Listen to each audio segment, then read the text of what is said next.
पुन्हा एकदा माधुरीची भेट घ्यायची ठरवून मी लिंकिंग रोडकडे मोटरसायकल वळवली. रस्त्यात एका चौकात ट्रॅफिक सिग्नलमुळे मला थांबायला लागलं.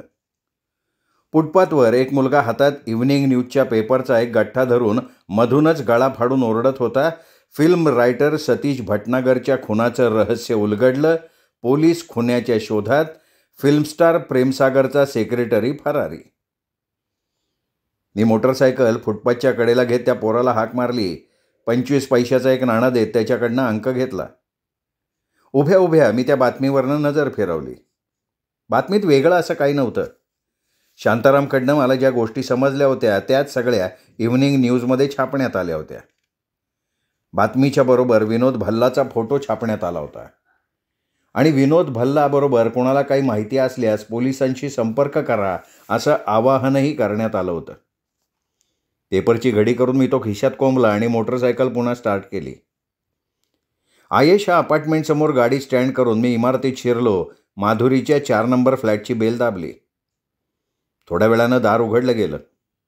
दारात माधुरीच उभी होती. पण यावेळी तिच्या अंगावर पॅन्ट बुशशर्टच्या ऐवजी पंजाबी ड्रेस होता. आपले खांद्यापर्यंत कापलेले केस तिने कानाच्या दोन्ही बाजूंना हेअरचाप लावून पाठीवर मोकळे सोडले होते. चेहऱ्यावर हलकासा मेकअप केला होता. डोळे कालच्यापेक्षा आज बरेच स्वच्छ दिसत होते, म्हणजे निदान या क्षणी तरी तिने नशा वगैरे केलेली दिसत नव्हती. Good evening madam. मी ओळखीचं हसू चेहऱ्यावर आणत म्हणालो, पण माधुरीच्या चेहऱ्यावरची रेषही हलली नाही. उलट कपाळावर आठी घालत तिने विचारलं, आपण कोण? हिने आपल्याला ओळखलं नाही का न ओळखण्याचं ती नाटक करतीये? मी तिच्या चेहऱ्यावर नजर रोखत म्हणालो, अरे कमाल आहे, एवढ्या लवकर तुम्ही मला विसरलात? कालच्या पार्टीत मी ड्रिंकला तुम्हाला कंपनी दिली होती. तुम्ही मला राजकुमार, राजा, पॅसेंजर ट्रेन, विक्रम गोखले किंवा नुसतं विक्रम या सगळ्या नावांनी संबोधलं होतं. यापैकी एक तरी नाव तुम्हाला आठवत असेल ना? आणि नसेल तर निदान तुमच्या दृष्टीनं प्रेमसागर मेला नाही ही अत्यंत वाईट बातमी ज्या माणसाने तुम्हाला सांगितली त्याचा चेहरा तरी तुम्हाला नक्की आठवायला हवा. ओके ओके ओके ठीक आहे, ओळखलं मी तुला. आता कशासाठी आलायस? माधुरी रुक्ष स्वरात म्हणाली. मी काल तुम्हाला एक वाईट बातमी सांगायला आलो होतो आणि दुर्दैवानं आजही एक वाईट बातमीच सांगायला आलो आहे. आता आणखीन काय वाईट बातमी आणली आहेस? यावेळी तिच्या रुक्ष आवाजाची जागा काहीशा साशंक स्वरानं घेतली होती. इथेच बाहेरच उभा राहून सांगू? काय हरकत आहे? काल तर तुम्ही मला अगदी जबरदस्तीनं आत ओढून नेलं होतं आणि आज साधं आत या असं म्हणायचं सौजन्यसुद्धा दाखवत नाही. हे बघ, जास्त बकबक करू नको. जे काही सांगायचं असेल ते सांग, नाही तर फुटा इथनं. Okay madam, okay. नशेत असताना जेवढी तुम्हाला परपुरुषाची भीती वाटत नाही तेवढी नशेत नसताना वाटत असावी. काल तर तुम्ही मला बरंच काही देऊ बघत होतात. You shut up. माधुरी खवळली. ऑलराईट ऑलराईट, कदाचित कालची आठवण तुम्हाला नकोशी वाटत असावी. मलाही ती तुम्हाला करून द्यायची गरज वाटत नाही. तुमचा हितचिंतक म्हणून ही बातमी तुम्हाला मला सांगावीशी वाटली, म्हणून मी माझं मौल्यवान पेट्रोल नासवत इथपर्यंत आलो आहे. मी जाणून बुजून तिच्यावर प्रेशर आणायचा प्रयत्न करत होतो. हे बघ, तुला जे काही सांगायचं आहे ते लवकर सांग, नाही तर मी दार बंद करून घेते. ती म्हणाली, पण तिच्या आवाजात मगासचा ठामपणा नव्हता. ठीक आहे मॅडम. मी एक नाटकी उसासा टाकत म्हणालो. तुम्हा कलाकारांवरचं आमचं प्रेम फार वेडं असतं. त्यामुळे तुम्ही आमचा कितीही अपमान केला तरी आम्हाला आमचं कर्तव्य करायलाच हवं. मी क्षणभर थांबलो आणि मग एका शब्दावर जोर देत म्हणालो, मी तुम्हाला एवढंच सांगायला आलो होतो की भटनागरचा खून केल्याच्या संशयावरनं पोलीस तुमच्या भावाचा शोध घेत आहेत. तू कुणाबद्दल बोलतोयस? अर्थात तुमच्या भावाबद्दल, विनोद भल्लाबद्दल मी बोलतोय. अगदी क्षणभर मला जाणवलं माधुरीला ते ऐकून धक्का बसला होता, पण दुसऱ्या क्षणी तिने स्वतःला सावरलं. नुसतं सावरलं नाही तर चेहरा कमालीचा कोरा ठेवत ती विलक्षण निर्विकार स्वरात उद्गारली, विनोद भल्ला? हा कोण आहे विनोद भल्ला? शेवटी काहीही केलं तरी ती नटी होती ना. मीही चेहऱ्यावर आश्चर्याचे भाव आणत म्हणालो, कमाल आहे. अरे तुम्ही आपल्या सख्ख्या भावाला सुद्धा ओळखत नाही का? त्याचंही नाव तुम्हाला विसरायला झालंय. तू काय मूर्खासारखं बडबडतोयस ना, ते मला कळतच नाहीये. हे बघ, मी विनोद भल्ला नावाच्या कुठल्याही माणसाला ओळखत नाही. माधुरी वैतागल्याचं नाटक करत म्हणाली. मेमसाब, यावेळी मात्र मी काहीशा निर्दयी स्वरात म्हणालो, जेव्हा विनोदला भटनागरच्या खुनाच्या आरोपावरनं फासावर लटकवलं जाईल तेव्हाही तुम्ही असंच म्हणणार आहात का की विनोद भल्ला नावाच्या माणसाला आपण ओळखत नाही? यावेळी मात्र प्रयत्न करूनही तिला आपला चेहरा कोरा ठेवता आला नाही. ती काहीशी अस्वस्थ झाली. तिचा चेहरा व्यग्र झाला. विनोदच्या बाबतीत तुम्ही माझ्यासमोर खोटं बोलू शकाल हो, पण पोलिसांच्या समोर एवढं ठामपणे खोटं बोलणं नाही जमणार तुम्हाला. पोलीस? नकळत माधुरीचा आवाज थरथरला. हां, आता केवळ पोलिसांनाच नाही तर सगळ्या जगाला माहिती झालंय की विनोद तुमचा भाऊ आहे. घ्या, हा पेपर वाचा. असं म्हणत मी खिशातनं इव्हनिंग न्यूजचा अंक काढला, तिच्या समोर धरला. तिने थरथरत्या हाताने अंक माझ्या हातातून घेतला आणि मग व्यग्र नजरेनं त्यातली बातमी ती वाचायला लागली. बातमी वाचून झाल्यावर तिने मान वर करून माझ्याकडे बघितलं तेव्हा तिचा चेहरा कमालीचा विदीर्ण झाला होता. त्यावरचा मघाचा उद्धटपणा, उर्मट्टपणा नाहीसा झालेला होता. आता तुला माझ्याकडनं काय हवंय? काहीशा कंपित स्वरात तिने विचारलं. तूर्त तरी मला आत येण्याची परवानगी हवी आहे. काही न बोलता ती दारातनं बाजूला झाली. मी आत शिरून हॉलमधल्या कोचावर बसलो. मग माझाच फ्लॅट असल्यासारखा तिला म्हणालो, बसा. माधुरी माझ्या समोरच्या कोचावर बसली. माझ्याशी खरं बोलणं अंतिम तुमच्याच हिताचं आहे मिस माधुरी. हे बघा, मी तुमचा कोणी शत्रू नाही. उलट झालीच तर माझी तुम्हाला मदत होईल. ती काहीच बोलली नाही. आता सांगा, विनोद तुमचा सख्खा भाऊ आहे? तिने काही न बोलता नुसतं मानेनं हो म्हटलं. फिल्म इंडस्ट्रीसारख्या क्षेत्रात खोट्या बातम्यासुद्धा हवेसारख्या पसरतात. अशा परिस्थितीत आजवर ही बातमी कशी काय लपून राहिली? विनोद तुमचा भाऊ आहे ही गोष्ट कोणालाच कशी समजली नाही? माधुरी क्षणभर गप्प राहिली आणि म्हणाली, विनोदची तशी इच्छा होती. का? कारण या क्षेत्रात आल्यावर माणूस एवढा आत्मकेंद्रित होतो, इतका स्वार्थी होतो की रक्ताचं नातंसुद्धा त्याला फालतू गोष्ट वाटायला लागते.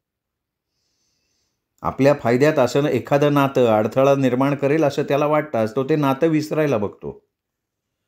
विनोद स्वतःच्या फायद्यासाठी तुमच्याशी असलेलं त्याचं नातं लपवून ठेवत होता? हो. कोणता फायदा? आम्ही जामनगरचे राहणारे. माझे टॅलेंट होतं, अभिनयाची जाण होती. म्हणून फिल्म इंडस्ट्रीत नशीब आजमावण्यासाठी मी पहिल्यांदा मुंबईत आले होते. विनोद माझ्या नंतर आला. त्यापूर्वीच प्रेमसागरनी मला आज का आदमीमधनं काढून टाकलेलं होतं. आता प्रेमसागरची आणि त्याची ओळख कशी झाली, कुठे झाली याची मला काही कल्पना नाही, पण प्रेमसागर त्याच्यावर भलताच खुश झालेला असावा, म्हणून त्यांनी त्याला आपला सेक्रेटरी बनवून टाकलं. एक दिवस विनोद माझ्याकडे आला आणि त्यांनी मला विनंती केली की तो माझा भाऊ आहे ही गोष्ट मी कोणालाही सांगू नये. का? कारण काय? कारण ही गोष्ट प्रेमसागरला माहिती झाली असती तर त्यांनी लगेच त्याला नोकरीवरनं काढून टाकलं असतं आणि विनोदला ते नको होतं. प्रेमसागर त्याला भरपूर पगार देत होता, स्वतःच्या बरोबरीनं वागवत होता. पुढे मागे प्रेमसागर त्याला प्रोड्युसरसुद्धा बनवणार होता. आता एवढा मोठा फायदा समोर दिसत असताना केवळ माझ्याबरोबर असलेल्या त्याच्या नात्यानं तो हातातून निसटू नये अशी विनोदची इच्छा. हो, ऐशी. म्हणूनच मी म्हणाले ना की या क्षेत्रात आल्यावर माणूस आत्मकेंद्रित होतो, स्वार्थी होतो. विनोदला आपल्या बहिणीच्या मानसन्मानापेक्षा स्वतःचा स्वार्थ जास्त प्यारा होता. ज्या माणसाने आपल्या बहिणीचा चार चौघात भर सेटवर अपमान करून तिला हाकलून दिलं होतं त्याच माणसाचा चमचा बनून राहण्यात विनोदला धन्यता वाटत होती. माधुरी जे काही सांगत होती त्यामुळे विनोदचं एक वेगळंच रूप माझ्या डोळ्यासमोर उभं राहत होतं. मी काहीसा विचारात पडलो आणि म्हणालो, तुम्ही जे काही सांगताय त्यावरून पोलिसांचा अंदाज चुकतोय असं म्हणायला हवं. का बरं? पोलिसांचा काय अंदाज आहे? पोलिसांना असं वाटतंय की विनोदनं प्रेमसागरच्या खुनाचे जे काही प्रयत्न केले त्याच्या मागचं कारण तुम्ही आहात. प्रेमसागरनं तुमचा जो काही अपमान केला होता त्याचा बदला घेण्यासाठी विनोद प्रेमसागरचा खून करायचा प्रयत्न करत होता. तुम्हाला ही गोष्ट हास्यास्पद नाही का वाटत मिस्टर विक्रम? माधुरी काहीशी कडवट हसत म्हणाली. आपल्या बहिणीच्या अपमानाचा बदला घेण्याचा विचार विनोदच्या डोक्यात पूर्ण 2.5 वर्षानंतर आला. जो माणूस ती घटना ताजी असताना माझ्याकडे येऊन माझी मनधरणी करत होता, तो माझा भाऊ एक, ही गोष्ट मी कोणाला सांगू नये अशी विनंती करत होता, तोच माणूस 2.5 वर्षानंतर आपल्या बहिणीच्या अपमानाचा बदला घ्यायचा विचार करेल का? नेमका हाच तर्क मी सुद्धा शांतारामला बोलून दाखवला होता. आणि तुमच्या माहितीसाठी म्हणून सांगते, गेल्या 1.5 वर्षात माझी आणि विनोदची एकदाही भेट झालेली नाही. त्यापूर्वीच्या 1 वर्षात तुम्हाला फार फार तर 2 वेळा किंवा 3 वेळा भेटला होता आणि ते केवळ मला हेच सांगायला की त्याच्याशी असलेल्या माझ्या नात्याची वाच्यता कुठेही मी करू नये.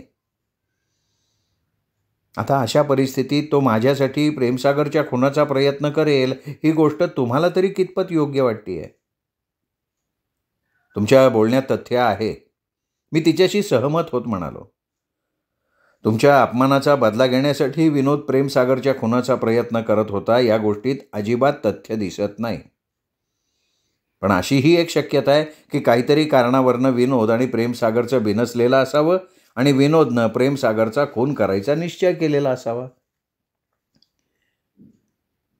खून करण्या इतपत काय बिनसलं असेल? काही अंदाज तुमचा? नाही, मला तरी ते नाही सांगता येणार. तरीही शक्यता आहे की असं काही कारण घडलं असेल की त्यामुळे प्रेमसागरविषयी विनोदच्या मनात अत्यंतिक घृणा निर्माण झाली असेल.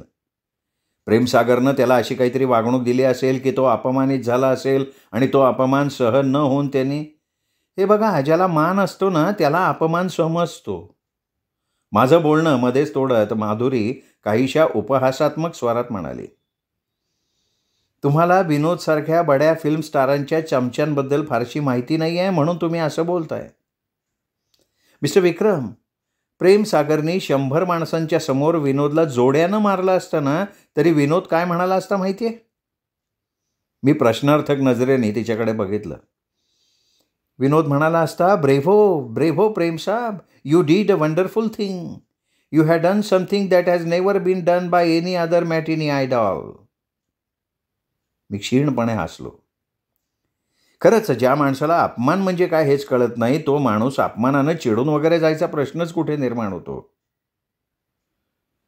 म्हणजे एकंदरीत विनोद प्रेमसागरच्या खुनाचा प्रयत्न करत होता ही गोष्ट तुमच्या बोलण्यावरनं एकदम अशक्य आहे असं वाटतंय. अगदी बरोबर आहे. प्रेमसागरला मारून विनोदला कसलाही फायदा नव्हता. उलट प्रेमसागर मेल्यामुळे झाला असता तर त्याचा तोटाच झाला असता. पण तरीही संशयित म्हणून त्याच्याकडे बोट दाखवणारे अनेक पुरावे आहेत ना. त्यातले काही पोलिसांना माहिती आहेत, काही लवकर माहीत होण्याची शक्यता आहे. जसं पोलिसांनी शोधून काढलंय की विनोदला बॉम्ब बनवण्याची माहिती होती आणि प्रेमसागरच्या कारमध्ये जो बॉम्ब ठेवला गेला होता तो हँडमेड होता. दुसरी गोष्ट, तो तुमचा भाऊ आहे हे सुद्धा पोलिसांना समजलंय. आणि अर्थात सगळ्यात मोठा पुरावा म्हणजे तो फरारी झालाय. ज्या गोष्टी अजून पोलिसांना माहिती नाहीत पण लवकर माहीत होण्याची शक्यता आहे त्यातली एक गोष्ट म्हणजे प्रेमसागरला जे धमकीचं पत्र पाठवण्यात आलं होतं आणि नंतर फिल्मी दुनिया नावाच्या पाक्षिकाला प्रेमसागरच्या खुनाचे जे काही प्रयत्न झाले त्याचा विस्तृत रिपोर्ट देण्यात आला होता. ती सगळी पत्र विनोदच्या टाईपरायटरवर टाईप करण्यात आली होती आणि तो टाईपरायटर विनोदशिवाय दुसरा कोणी हँडल करत नव्हता. नाही, हे सगळं खरं असलं ना तरी प्रेमसागरचा खून करण्यामागे विनोदचा काय उद्देश होता?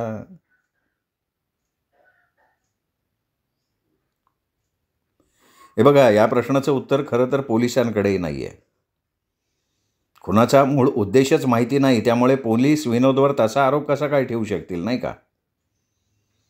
दुसरं म्हणजे पोलिसांकडे असलेले सगळेच्या सगळे पुरावे गृहीत धरले तरी विनोदला निर्विवादपणे खुनी ठरवायला ते पुरेसे नाही आहेत. एक गोष्ट अशी आहे मिस माधुरी की विनोद निर्दोष असून सुद्धा पोलिसांची सहानुभूती त्याला मिळू शकणार नाही. कुठली गोष्ट? तो फरारी झालाय. जर खरोखर तो निर्दोष आहे तर मग तो फरारी का झाला, आणि जर तो खरोखर निर्दोष आहे तर मग समोर का येत नाही? माझ्या या प्रश्नांवर माधुरीकडे अर्थात काही उत्तर नव्हतं. ती काही न बोलता गप्प झाली. मिस माधुरी, जर तुम्ही माझ्याबद्दल गैरसमज करून घेणार नसाल तर एक बोलू मी? बोला ना, बोला. माधुरी काहीशा साशंक नजरेनं माझ्याकडे बघत गंभीर स्वरात म्हणाली, तुमचा भाऊ स्वार्थी होता, मतलबी होता. स्वतःच्या फायद्यासाठी त्यांनी तुमच्याबरोबरचं नातं लपवून ठेवलं होतं. हे सगळं खरं असलं ना तरी शेवटी तो तुमचा भाऊ आहे, ही गोष्ट तुम्ही नाकारू शकत नाही.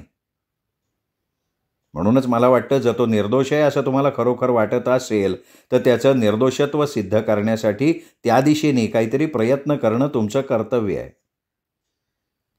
पण मी या बाबतीत काय करू शकते? जर विनोद स्वतःहून पोलिसांच्या समोर हजर झाला तर बऱ्याचशा गोष्टी स्पष्ट होऊ शकतील. पोलिसांना त्यांच्या बऱ्याचशा अनुत्तरित प्रश्नांची उत्तरं मिळू शकतील.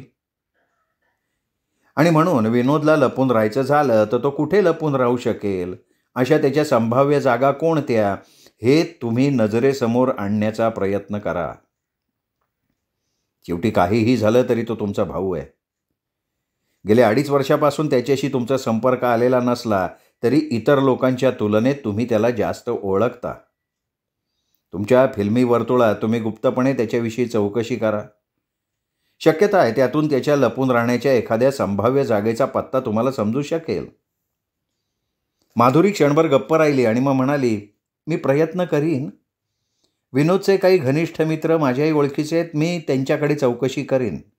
आपण जरा सावध. तुमच्या चौकशीचा उद्देश त्यांच्या लक्षात येणार नाही याची काळजी घ्या, नाहीतर विनोदला त्याची सूचना मिळेल. ठीक आहे, ठीक आहे. त्याचा पत्ता मिळाला तर मी स्वतः त्याच्याशी बोलेन. तुम्हीही हवं तर माझ्याबरोबर चला. जर तो निर्दोष असेल तर मी त्याला नक्की मदत करीन, तुम्ही खात्री बाळगा. ओके, असं म्हणत माधुरी उठली. मीही उठून उभा राहिलो. मी तुमच्याशी संपर्क कसा साधायचा? माधुरीने स्वतःहून मला विचारलं.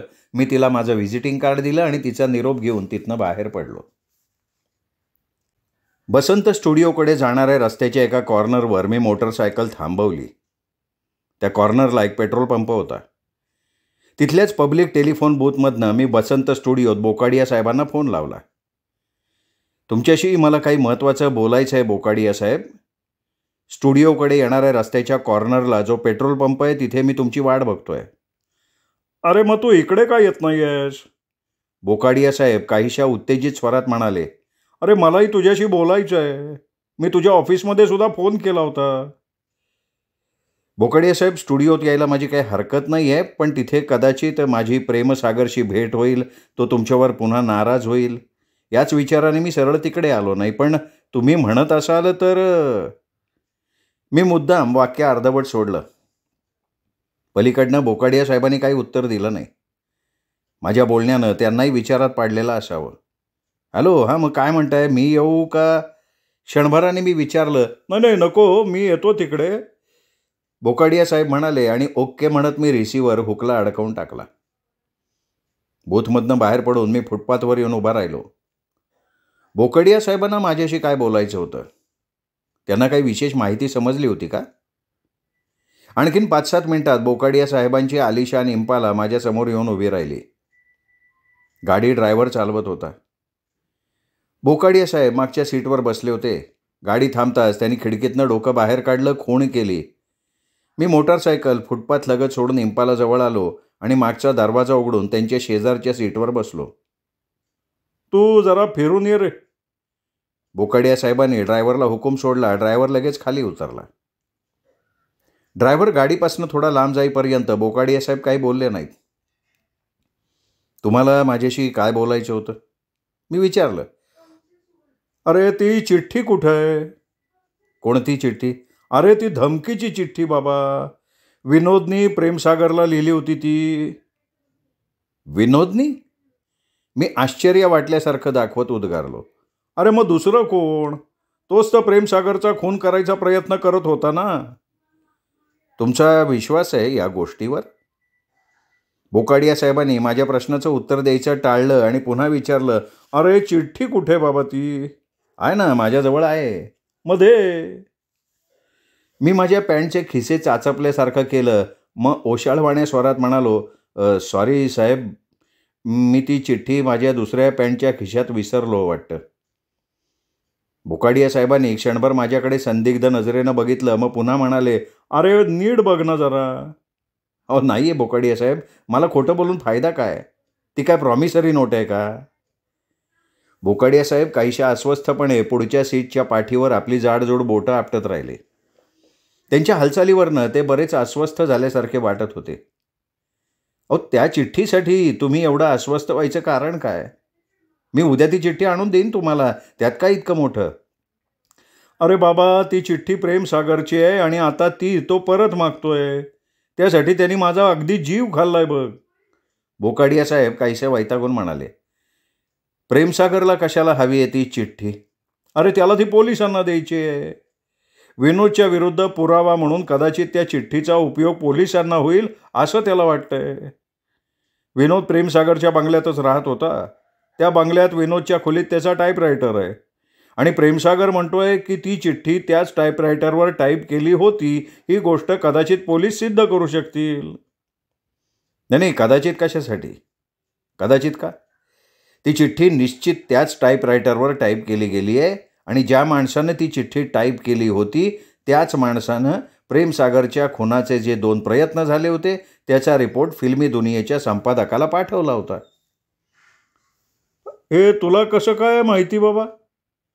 मी त्यांच्या प्रश्नाचं उत्तर टाळत म्हणालो, बोकाडिया साहेब, तुमची पूर्ण खात्री आहे की प्रेमसागरच्या खुनाचा प्रयत्न विनोदच करत होता? अरे माझ्या खात्रीने काय होतंय? पोलिसांची तशी खात्री आहे ना. मी तुमचं व्यक्तिगत मत विचारतोय.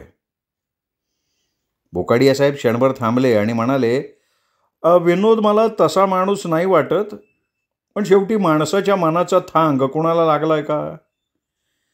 आजकाल बघ ना, माणसं वरून साधी सरळ सज्जन वाटतात पण आतनं पक्की बेरकी असतात. तसं मला जेव्हा हे समजलं ना की विनोद माधुरीचा भाऊ आहे तेव्हा माझीही खात्री झाली की हे काम विनोदचं आहे. हां, म्हणजे आपल्या बहिणीच्या अपमानाचा बदला घेण्यासाठी विनोद प्रेमसागरचा खून करायचा प्रयत्न करत होता असं तुम्हाला म्हणायचं आहे? हो. 2.5 वर्षानंतर? बोकाडिया साहेब गप्प राहिले. 2.5 वर्षांनंतरच विनोदला ही सुबुद्धी का सुचावी? 2.5 वर्षाच्या एवढ्या प्रचंड कालावधीत तर माणूस मोठ्यातला मोठा अपमानही विसरून जातो. ज्यावेळी प्रेमसागरनं माधुरीला आज का आदमीमधनं काढायला लावलं, तिचा भर सेटवर अपमान केला, त्यावेळी विनोदनी प्रेमसागरचा खून करायचा प्रयत्न केला असता तर ते जास्त तर्कसंगत वाटलं असतं. हे बघ, हे बाकीचं मला काही माहिती नाही. जे सगळ्यांना वाटतं ते मला वाटतंय. आणि कदाचित तुम्हाला हेही माहिती नसेल की विनोदला आपल्या बहिणीबद्दल जरासुद्धा प्रेम वाटत नाही. प्रेमसागरनं माधुरीचा जो काही अपमान केला होता त्याबद्दल विनोदच्या मनात बदला घ्यायची भावना निर्माण होणं फार लांबची गोष्ट राहिली हो. उलट माधुरीकडे जाऊन त्याने तिला विनंती केली की ते दोघं बहीण भाऊ आहेत, ही गोष्ट तिने कोणाला सांगू नये. कारण प्रेमसागरला ही गोष्ट माहिती झाली असती तर कदाचित त्यांनी विनोदला नोकरीवरनं काढून टाकलं असतं. आता तुम्ही सांगा, असा स्वार्थी भाऊ आपल्या बहिणीसाठी कोणाचा खून करणं शक्य आहे का? आता हे सगळं तुला कोणी सांगितलं? स्वतः माधुरीने. मग ती खोटं बोलत असण्याची शक्यता आहे ना. कदाचित तिने आपल्या भावाला प्रेमसागरचा खून करायला प्रवृत्त केलं असेल. 2.5 वर्षानंतर शक्यता आहे की सुरुवातीपासून ती त्याला आपल्या अपमानाचा बदला घ्यायला सांगत असेल, पण विनोद त्या गोष्टीला आत्ता तयार झाला असेल. पण माधुरी खोटं बोलत असावी असं मला तरी नाही वाटलं. मग दुसरं काहीतरी कारण असेल. विनोदचं प्रेमसागरशी काही वैयक्तिक वैर असेल. हे बघ, ते काही असो, हे काम विनोदचं आहे याबद्दल माझ्या मनात शंका नाही आहे. विनोदच्या बाबतीत तुमचे विचार फार झपाट्यानं बदलतायत हो, नाही का? काल तर तुम्ही अगदी ठामपणे सांगत होतात की विनोदवर संशय घेणं मूर्खपणाचं आहे. तुम्हीच म्हणाला होता की तो कितीतरी वर्षांपासून प्रेमसागरचा सेक्रेटरी आहे, त्या दोघांचं अंडरस्टँडिंग चांगलं आहे, त्यांच्यात मतभेद झाल्याचं कोणी कधी ऐकलं नाही. हे बघ, कालपर्यंत मला विनोदच्या बाबतीत बऱ्याच गोष्टी माहिती नव्हत्या. म्हणजे तो माधुरीचा भाऊ आहे ही गोष्ट जशी मला माहिती नव्हती, तशीच तो बॉम्ब बनवणाऱ्याच्या फॅक्टरीत कामाला होता ह्या गोष्टीची मला कल्पना नव्हती. आणि तो अपराधी आहे हे सिद्ध करणारा सगळ्यात मोठा पुरावा म्हणजे तो फरारी झालाय ना. बोकाडिया साहेब, तुम्ही केवळ त्याच गोष्टीवर विचार करतायत ज्या केवळ योगायोगानं विनोदकडे संशयित म्हणून बोट दाखवतायत. पण विनोद निर्दोष असण्याची जी शक्यता आहे ना, त्या गोष्टींकडे मात्र तुम्ही जाणीवपूर्वक दुर्लक्ष करताय. त्या कुठल्या गोष्टी बाबा? हे बघा, पहिली गोष्ट म्हणजे तुम्ही स्वतः मला सांगितलं होतं की ज्या दिवशी रिव्हॉल्व्हरमध्ये खऱ्या गोळ्या घालायची गडबड झाली होती त्या दिवशी तो विनोद स्टुडिओत नव्हता. अरे हे काम त्यांनी स्टुडिओच्या कुठल्या कर्मचाऱ्याला किंवा एक्स्ट्राला पैसे देऊन करायला लावलं असेल ना. स्वतः जाणीवपूर्वक त्यावेळी तो स्टुडिओत हजर राहिला नव्हता. आणि फक्त तेवढ्यावर ठीक आहे चला चला क्षणभर तुम्ही म्हणता तसं घडलेलं असावं असं समजू आपण. मग सँडविचमधनं प्रेमसागरवर विषप्रयोग करण्याचा प्रयत्न झाला होता त्या दिवशीचा प्रसंग आठवा आता. ते विषयुक्त सँडविच खाल्ल्यानंतर प्रेमसागर पोटात दुखत असल्याची तक्रार करायला लागला होता. त्याला घाम फुटला होता. मग अशा वेळी तिथे हजर असणाऱ्या तुम्हा लोकांना काय करावं ते सुचलंच नव्हतं. तुमच्या शब्दात सांगायचं तर त्यावेळी ज्या माणसानं प्रसंगावधान दाखवलं होतं तो होता विनोद भल्ला. त्याच्याच डोक्यात पहिल्यांदा हा विचार आला होता की प्रेमसागरची अशी अवस्था सँडविच खाल्ल्यामुळे किंवा चहा प्यायल्यामुळे झाली असावी आणि त्यांनीच प्रेमसागरला लिक्विड सोपचं पाणी पाजून त्याच्या पोटात गेलेलं विष बाहेर काढलं होतं. प्रेमसागरचा जीव वाचवला होता त्याने. मग आता तुम्ही विचार करा बोकाडिया साहेब, हे कसं शक्य आहे ना की विनोदनी स्वतःच पहिल्यांदा सँडविचमध्ये विष घालायचं, प्रेमसागरच्या खुनाचा प्रयत्न करायचा आणि मग स्वतःच त्याला वाचवायचा प्रयत्न करायचा. बोकाडिया साहेबांना यावर काही बोलावं ते सुचलं नाही. ते अस्वस्थपणे बोटांची चाळवाचाळव करत राहिले. मग मीच म्हणालो की हे बघा, यावरून हे सिद्ध होतं की प्रेमसागरच्या खून प्रकरणात विनोदचा हात नव्हता. मग तसं असेल तर त्याला फरारी व्हायचं कारण काय सांग ना. हीच गोष्ट माझ्याही लक्षात येत नाहीये ना. या प्रकरणातलं हे सगळ्यात मोठं प्रश्नचिन्ह आहे. ते सुटलं ना की या प्रकरणात प्रश्नच राहणार नाही. विक्रम, एकाएकी बोकाडिया साहेब विलक्षण चिंतित स्वरात म्हणाले, तू म्हणतोस त्याप्रमाणे प्रेमसागरच्या खून प्रकरणात विनोदचा हात नसेल तर प्रेमसागरचा खून करायचा प्रयत्न दुसराच कोणी करत असणार. म्हणजे अजूनही प्रेमसागरचा खून होऊ शकतो. अर्थात होऊ शकतो. आणि माझे 1.5 कोटी रुपये अजूनही पाण्यात जाऊ शकतात. अक्षरशः खरंय ते. अरे राम. बोकाडिया साहेब फाटकन आपल्या कपाळावर हात मारून घेत म्हणाले, आणि मी तुला आता हे सांगायला आलो होतो की तू आता या प्रकरणातनं अंग काढून घे, नाहीतर तो प्रेमसागर नाराज होईल. बोकाडिया साहेब, मी तुम्हाला यापूर्वीच सांगितलं होतं की आता तुमच्या किंवा दुसऱ्या कोणाच्या सांगण्यावरनं मी यातनं माघार घेणार नाही. भटनागर माझा मित्र होता आणि त्याचा खून कोणी केला हे शोधून काढल्याशिवाय मी स्वस्थ बसणार नाही. हे बघा, त्या प्रेमसागरमध्ये मला अजिबात इंटरेस्ट नाही. तो आता मेला तरी मला त्याचं दुःख होणार नाही. मी ही केस सुरुवातीला तुमच्या हितासाठी हातात घेतली होती कारण भटनागरला तुमच्या हिताची काळजी होती. पण आता मात्र मी जे काही करतोय ते माझ्या मर्जीनं करतोय. भटनागरच्या खुन्याला शिक्षा झाली पाहिजे या भावनेनं मी हे करतोय. हां, आता माझ्या वतीनं भटनागरच्या पत्नीला 30,000 रुपये दिल्याचं दुःख तुम्हाला होत असेल तर ते पैसेसुद्धा मी तुम्हाला परत करायला तयार आहे. ए बाबा, नाही रे, नाही. माझा तो आक्रमक पवित्रा बघून बोकाडिया साहेब घाईघाईत म्हणाले, माझ्या बोलण्याचा अर्थ तो नव्हता रे. हा निष्कर्ष कसं काय काढला तू बाबा? नाही, तुमच्या बोलण्यावरनं मला तसं वाटलं हो. नाही, तसं काही नाही. हे बघ, हे काम तू तुझ्या मर्जीनं केलं काय किंवा माझ्या मर्जीनं केलं काय, शेवटी तू तुझ्या कामात यशस्वी झालास तर फायदा माझाच होणार आहे ना. खुन्याला काही भटनागरचा खून करायचा नव्हता. त्यांनी प्रेमसागरसाठी कारमध्ये बॉम्ब ठेवला होता. पण प्रेमसागरच्या ऐवजी भटनागर बसला कारमध्ये आणि गेला मारला. त्यामुळे जर तू भटनागरच्या खुन्याला पकडण्यात यशस्वी झालास तर प्रेमसागरच्या डोक्यावरची टांगती तलवार आपोआप दूर होईल, नाही का? म्हणजे फायदा शेवटी माझाच, हो की नाही? विनोदच्या संदर्भात हा प्रेमसागर तुमच्याशी काही बोलला का? काय ते? हेच की विनोद त्याचा खून करायचा प्रयत्न करेल असं त्याला वाटतं. हे बघ, तू आत्ता ज्या काही शक्यता वर्तवल्यास का नाही त्यावरून तरी विनोद तसं काही करेल असं वाटत नाही. पण प्रेमसागरशी या विषयावर बोलणं झालं तेव्हा तर आमची पूर्ण खात्री झाली होती की विनोदच खुनी आहे. शिवाय प्रेमसागरनं या बाबतीत आणखीन एक गोष्ट मला सांगितली होती. ती कोणती? अरे, काल प्रेमसागर स्टुडिओत आला ना तेव्हा कार तो स्वतः ड्राईव्ह करत होता. स्टुडिओच्या कंपाऊंडमध्ये त्याने ती कार पार्क केली होती. नंतर ती जोपर्यंत स्टुडिओत उभी होती, गेटवर उभ्या असलेल्या गुरख्याच्या नजरेच्या टप्प्यात होती. शिवाय स्टुडिओच्या आवारात माणसांची वर्दळ चालू होती. त्यामुळे प्रेमसागरच्या कारशी कोणी लगट करायचा प्रयत्न केला असता तर ती गोष्ट कोणाच्या ना कोणाच्या नजरेला लगेच पडली असती ना. तशी ती कार एवढी देखणी आहे, वैशिष्ट्यपूर्ण आहे की कंपाऊंडमध्ये उभ्या असलेल्या इतर कारपेक्षा ती नक्कीच वेगळी दिसते आणि त्यामुळे प्रत्येकाची नजर नकळत त्या कारकडे जाते. तुम्हाला नेमकं काय म्हणायचं आहे बोकाडिया साहेब? हेच, स्टुडिओच्या आवारात उभ्या असलेल्या कारमध्ये बॉम्ब ठेवणं अशक्य होतं आणि त्यापूर्वी कारमध्ये बॉम्ब ठेवला असण्याचा प्रश्न उद्भवत नाही, कारण प्रेमसागर स्वतः कार चालवत स्टुडिओत आला. हां, हे बरोबर आहे. ही गोष्ट माझ्याही लक्षात आली नव्हती. पण मग कारमध्ये बॉम्ब कधी ठेवला गेला असावा असं तुम्हाला वाटतंय? हां, आता प्रेमसागर काय म्हणतो? तो म्हणतो कारमध्ये बॉम्बचा स्फोट होण्यापूर्वी साधारण 1 तास आधी विनोद त्याची कार घेऊन गेला होता.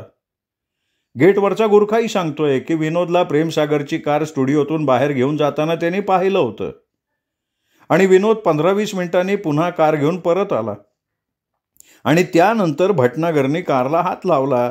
आता यावरनं काय निष्कर्ष काढशील तू? आता यावरनं एकच निष्कर्ष काढता येण्यासारखा आहे की विनोदनी कार बाहेर नेली, त्यात बॉम्ब फिट केला आणि नंतर पुन्हा ती तुमच्या स्टुडिओच्या आवारात आणून उभी केली आणि मग बॉम्बच्या तारांचं कनेक्शन इग्निशनला जोडून टाकलं. करेक्ट आहे, करेक्ट आहे. यावरून हे स्पष्ट होतं की या सगळ्या गडबडीमागे विनोदचाच हात होता.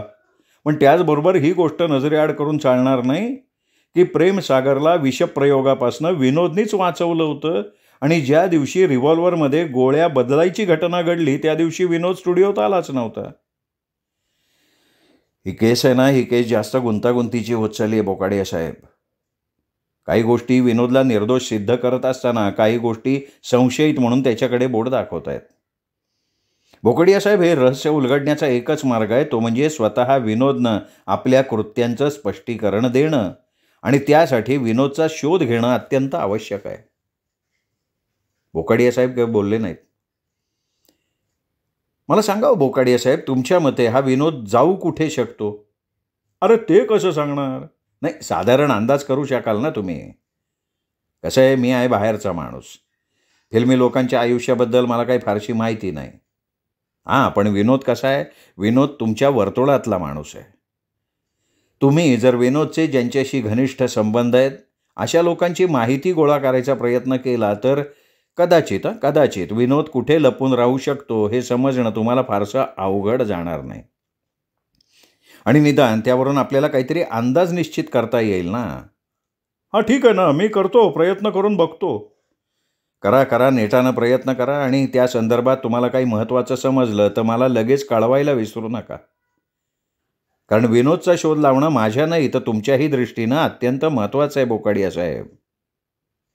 मी पुन्हा एकदा त्यांना त्यांच्या 1.5 कोटी रुपयांची अप्रत्यक्षपणे जाणीव करून दिली. ओके, बघतो मी. अच्छा. मी कारचा दरवाजा उघडून बाहेर पडलो. त्यांचा निरोप घेण्यासाठी मी कारच्या खिडकीशी वाकलो तेव्हा क्षणभर मला वाटलं की बोकाडिया साहेबांना मला काहीतरी सांगायचं आहे. पण लगेच त्यांनी आपला विचार बदललेला असावा. ते गंभीरपणे बसून राहिले. मग मी सुद्धा त्यांना या बाबतीत काही छेडलं नाही. त्यांचा निरोप घेतला आणि मी माझ्या मोटरसायकलकडे वळलो. श्रोते हो, तुम्ही ऐकताय सुरेश वैद्य लिखित पुन्हा एकदा ही कादंबरी. आज या कादंबरीचा भाग इथेच संपला. पुढचा भाग ऐकण्यासाठी श्रोते हो उद्या भेटूयात दीपक रेगे कथाकथन चॅनलवर. तोपर्यंत नमस्कार.